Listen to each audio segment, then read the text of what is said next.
Oh, Luther, you're an encyclopedia of information. We could just have you here like for days. And because what I really love is that you've got the physical, the mental, the emotional, and even the metaphysical.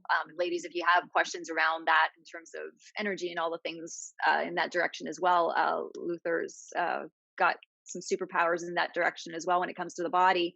But what I was thinking, and you tell me, Luther, what feels most aligned right now. Some of the ladies have questions, and I'm actually wondering whether some of these questions might also be answered by you taking through us through some movements. That sounds good. I think what would be good would be to give you all an experience of doing this on your own so you could have a more physical base to ask whatever questions you want from there. So there's two concepts I could show you. Does that sound good? Sounds amazing. Yes. Okay, so let's go over a couple concepts and let's use the same example that I just showed you for your bicep so that way you can experience it on your own. So if you start with one arm elongated, so in this case, the biceps in an elongated position, right? It's long, it's long. So now we're gonna use our other hand, it's gonna go on top of our palm.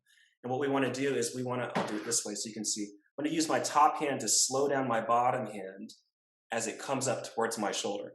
Now notice I can use one finger to slow down or even stop my bottom hand, right? So if we start elongated, I can use one finger. It doesn't take much force to strengthen my bicep. Very easy, I can do it with one finger. And that's what we do when we strengthen. We start long, contract the muscle, overpower the force, shorten and repeat.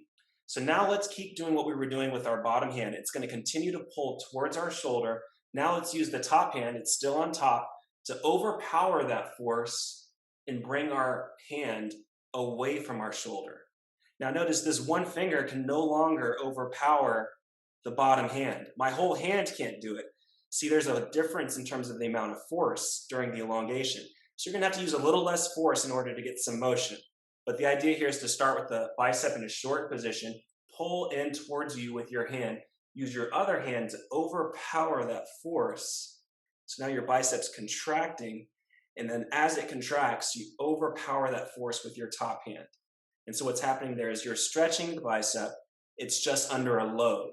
And let's just keep doing this. Let's do like 5 or 6 reps on our bicep here. Just keep pulling in and then overpowering that force. Again, pulling in and then overpowering that force and elongating. And then after you've done a few reps, why don't you just take a little break and then maybe move both arms around and see if you can identify a difference in terms of your left arm and your right arm. You might feel lighter, you might feel more energized, you might be more aware of, oh, I need some work up in my shoulder, or, I feel this here, but a lot of things are going to come up. It's a huge database you're tapping into as you do this. So that's the main concept, which is stretching is not just about holding a stretch, it's about movement as well. And it's not just about relaxing during the stretch, it's more about generating tension and using resistance. And so those are two concepts that are important. There's another one that's important, which is the role of balance, which means in order for my bicep to really get stretched, my tricep has to be able to shorten, right? And so if my tricep can't shorten, then this will never stretch. And the fascial tissue and scar tissue accumulates on the posterior and lateral outside and back parts of the body. So let's do the same thing we just did, except let's go after our tricep now, okay? So now instead of having our hand on the inside of our arm, we'll put it on the outside, right? So if we wanted to strengthen our tricep, we'd start with this elongated. My hand's gonna push away. I'm gonna use my other hand to slow that force down. And now our tricep is getting strengthened. Once again, we would start long here, apply force, overpower that force with your bottom hand so your tricep shortens. That strengthens that muscle. Once again, long to short for strength. And this is the phase of movement everyone's missing. Keep pushing down now and use your bottom hand to overpower that force and bring your wrist up towards your shoulder. So again, your wrist is continuing to push out away from you as you use your bottom hand to overpower that force and bring it in towards you for the stretch.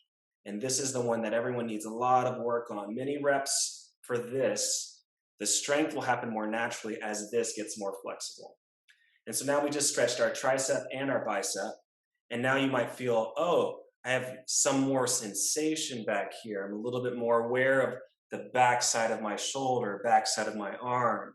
Oh, it feels a little bit better in my bicep, even though we didn't work on the bicep, right? That's the role of balance in the body. And my approach is very much based on principles from traditional Chinese medicine. So the balance is a huge part of everything in terms of my approach to the body. Anybody else break a little sweat there? Like felt my temperature rise a little. And I was like, Luther, you're jacked. You're like, oh, and the biceps pop out. And I'm just like, and this is what you do for exercise. Yeah, I've never been into strength training, so all this came from working on other people. So the strength gains that I've gotten have been from moving many people's legs and arms for many reps for many years, and I get a lot of strength training from doing that.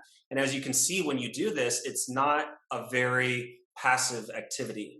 And so the idea here is that everyone has tenseness and everyone has resistance, and we all have too much of that in certain areas of the body, and we all would like to feel more comfortable and relaxed.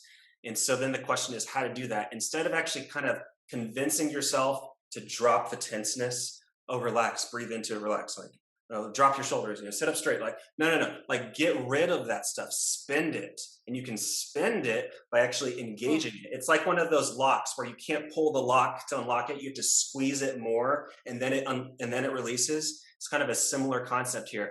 You go in and you use more tension, more resistance, and then afterward you get to feel more relaxed, and you get to feel that throughout the day, as opposed to just in your 1 hour massage or your 1 hour yoga class, right? It's building a foundation of sustainable flexibility.